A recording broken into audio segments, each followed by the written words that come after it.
Welcome back to the channel. Danny here for another unboxing. Today we are going to be opening up the PlayStation Portal, which just launched today. So I know this was one of those products that a lot of people didn't know why it was coming out, why Sony even came up with one.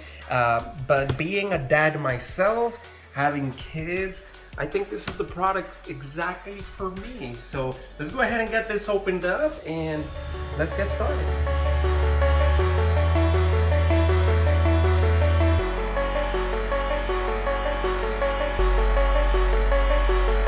Okay, so we're gonna go ahead and get started with opening up the box. Sony, thank you for always doing a good job with packaging these things. Oh goodness gracious, I already scratched up the box. Narcil is way too sharp. I'm gonna cut right through this PlayStation sticker. Whoa! There we go. And I'm gonna open this from the side here. This is going to be a quick unboxing.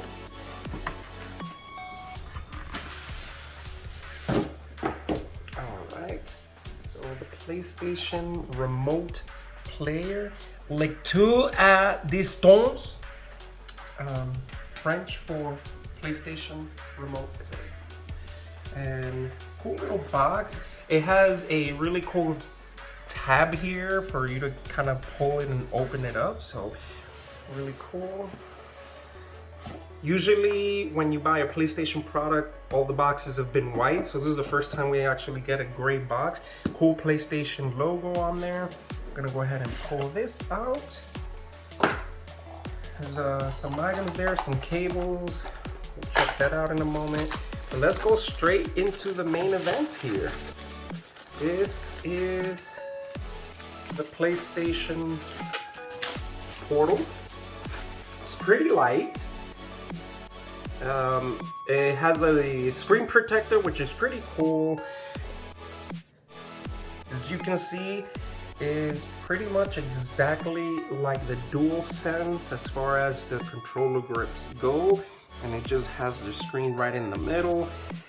Some instructions on how to turn it on. So there's a power button. You gotta kind of give it a few seconds to turn it on. You have the volume buttons here, power button.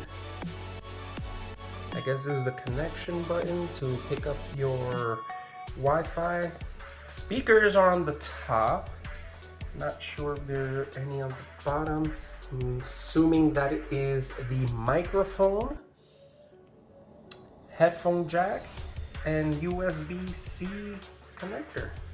And then you have your normal triggers, R1, L1, R1, R2. The thumbsticks, interestingly enough, are not the exact same size as a normal DualSense controller. Is a bit smaller. However, it fits pretty well and it has a good grip with the thumbs. Buttons, the face buttons are all exactly the same. So before we turn this on, I'm gonna just put this down and bring the DualSense controller so you can kind of see in comparison side by side.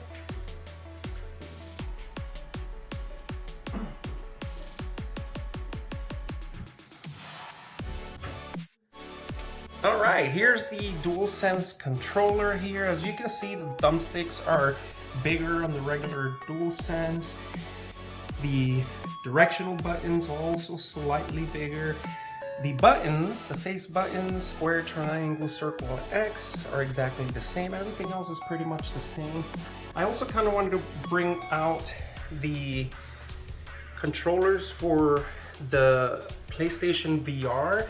As you can see, the analog stick is also small, but it is smaller actually than the PlayStation Portal. The PlayStation Portal analog stick is still bigger than the ones for the controllers for the PSVR.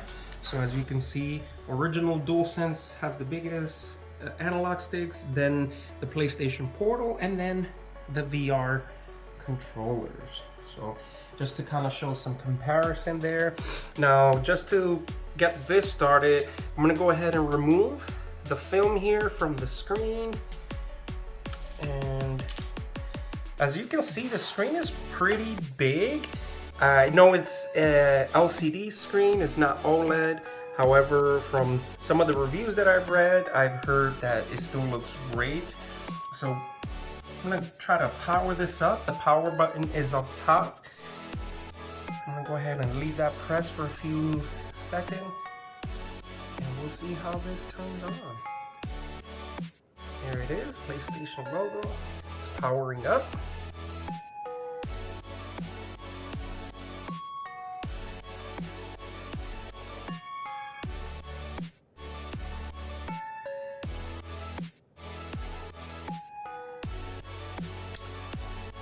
So look like it's doing some type of scanning. The blue lights on the side, that's pretty cool.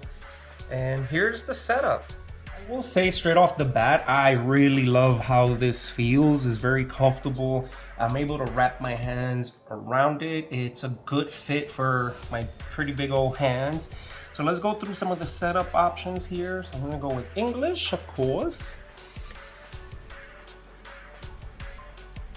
All right. Gonna go ahead and set this up. So the password is in.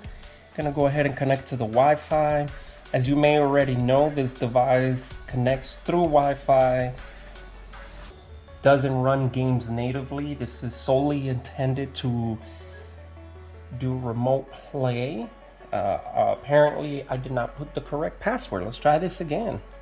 All right, there it goes. It connected to the Wi-Fi. We're gonna go ahead and confirm that the date and time are correct and try again. All right, let's update the system software for this device. Tap I agree and confirm. So the screen is touch screen, which is how you'll be using the kind of the trackpad here from the DualSense. Typically we doing that directly on the screen, so expect some fingerprints on this. So it is installing the software. Now I intentionally powered down the PS5. I'm curious to see if it'll pick it up when it's completely turned off, or like any other device when you're doing remote play. The PlayStation needs to be at least in sleep mode before it'll turn on. So let's go ahead and check it out. It's installing,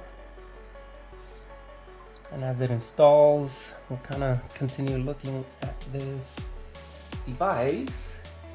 Here's the back, and it has some pretty good weight to it. I'm really excited to play a game so I can feel the rumble features, the haptic feedback that you get from the DualSense. I know for the PS5 that was one of the main selling points for these controllers, is the haptic feedback. All right, so it's completing the update. It took almost 10 minutes for it to install, so hopefully from here on out it's much faster. So as that continues updating, we have our mute button right here, just like the controller. We have the PlayStation button, take us home. What's cool about this is that it already feels very familiar. Let's see if it finally finished updating.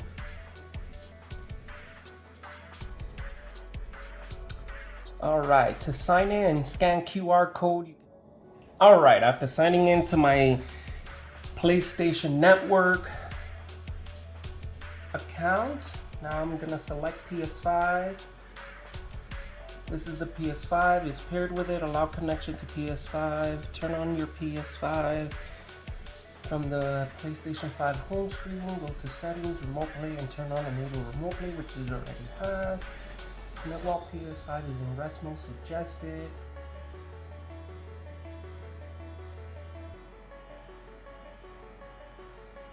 Okay, so that's what this little button over here is for the PlayStation Link. If you were to get the new headphones coming out, airplane mode, it has brightness settings, so that's pretty cool. Success, you're all set up and ready to go. Let's go ahead and hit next. The portal. That's pretty good. I'm liking it. Connecting to PS5. I just heard the fan on that PS5 turn on. So it is working as it should.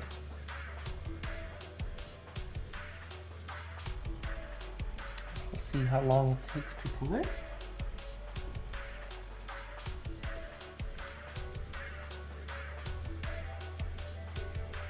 Ready to play. Let's hit X. Alright, cool. Nice little interface. So D-Vader connected to using remote play. Alright, so let's see. Not much of a lag, but at least it's connecting. Let's go ahead and try Astrobot's Playroom. So it does seem like it's trying to catch up with the internet, with the Wi-Fi. Doesn't look right now it's at that full 1080p. But, all right, so I'm feeling the rumble feature, so that's pretty cool. Go ahead and let's try the controller demo real quick. And the volume is pretty loud, so I'm gonna put that down a bit. All right, so let's go ahead and test this. Haptic feedback feels good. Just like holding a regular DualSense controller. Introducing DualSense. Alright. Adaptive triggers working as they should. And you feel the rumble features pretty well. Let's try the next one, touchpad. Oh, so the touchpad is right here for the right thumb and the left thumb right here. Okay, so there's a specific area of the touchscreen. Cool. Alright, we got a couple little Astrobots there, so motion sensor. Okay, this is interesting because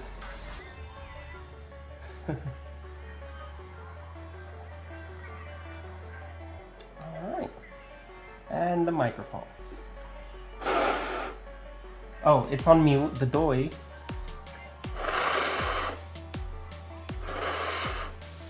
Alright, nobody really likes this feature, so let's finish it up. Alright, and just to kind of take it for a quick test drive, go ahead and play Astrobot.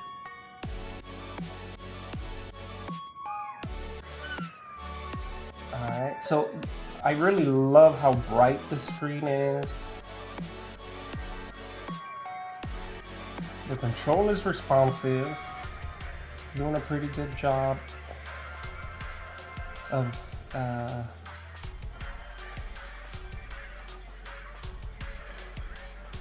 let's go ahead and try one of these stages.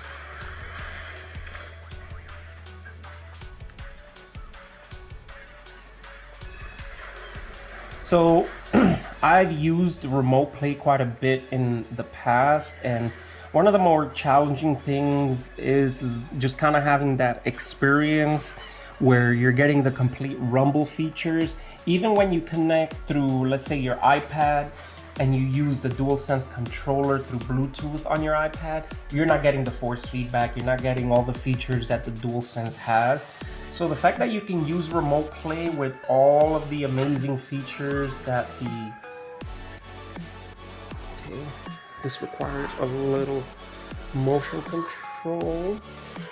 So that's pretty responsive. Alright.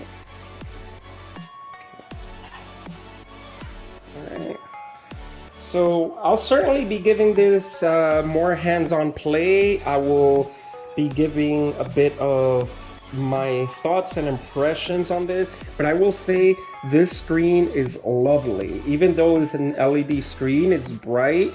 You don't see any like ghosting or any weird delay on the effects or anything like that. The controller part of it feels like the DualSense controller. So I'll be testing this out. I'll certainly give full impressions, but I will say first impressions, pretty impressive. So I think this is really gonna be a device that I'll put to use. I have bought the PlayStation, I think it's called the Edge, the PlayStation Edge controller. I wasn't very happy with that product, so I ended up returning it. But this one, I think this is something that will certainly fit my needs as a gamer dad. So I'll be trying this out for a while. I'm curious to see how effective it will be if I'm at another location outside of my house, you know, with some good Wi-Fi. So I'll test that out. I'll test a couple of other games. So thank you so much for watching this video. If you enjoyed the video, feel free to share, leave a thumbs up. If you want to stay up to date with my content, subscribe, hit that notification bell. And until next time, that's a wrap.